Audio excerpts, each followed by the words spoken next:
Okay, so in this next chapter of how to be the perfect black girl, I want to talk about public school bureaucracy and student government. We're gonna have, or not student government yet, but just student council. And we're moving into kind of some really fundamental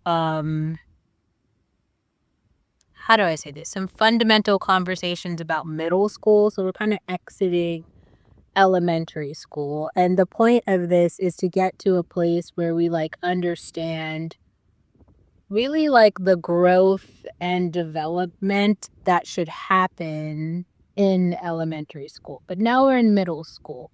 And I don't know, this actually might be present in some elementary schools, I guess if you go to a really good one, but even if you don't, there's some way to at least understand at a basic level how decisions are being made in your neighborhood.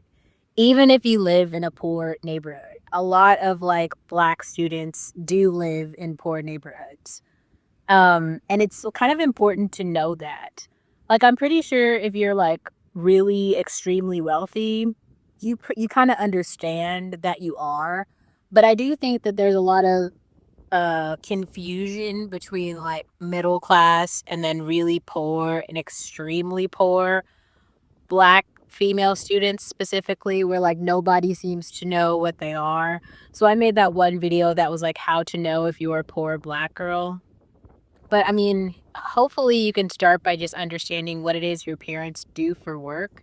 Like if your parents don't have a job, obviously, and they're not like you're not a trust fund baby and you don't live in a super zip, like your parents are poor. Like you're poor. Like if you're on government assistance, right? Like your family is poor.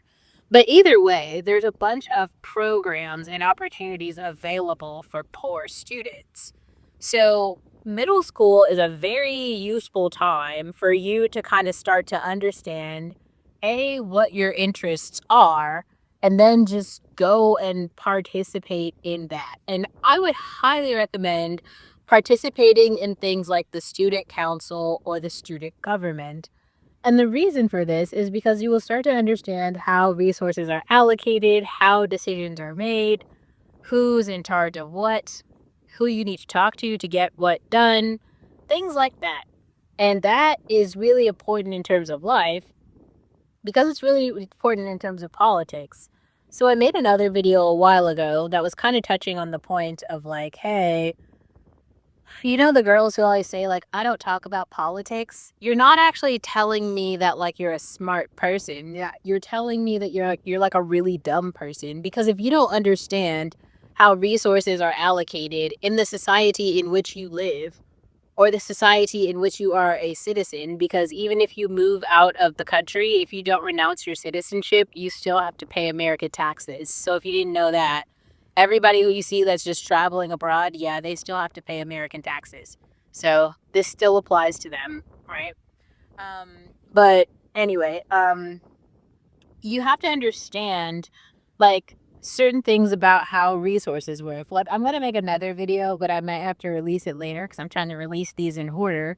But talking about my personal situation working with the federal government and how I've had to like navigate resources from that, and it's been hell actually getting those resources to come in, or even how certain opportunities like that work or even as I transition to Africa, to Ethiopia specifically, understanding how those resources work. And especially when you're in a situation where you're in a community that does not have resources, like resources are not plentiful, that doesn't actually mean that like you have no resources. It mostly means that you are going to have to do a little bit more creative work to get access to resources. Like you might have to get a job or apply for a grant to get money to buy the resource that you need. Because, I mean, when you're that young, the resource is going to be singular. Like if you want to start a podcast, you might just need the podcast space and the mic.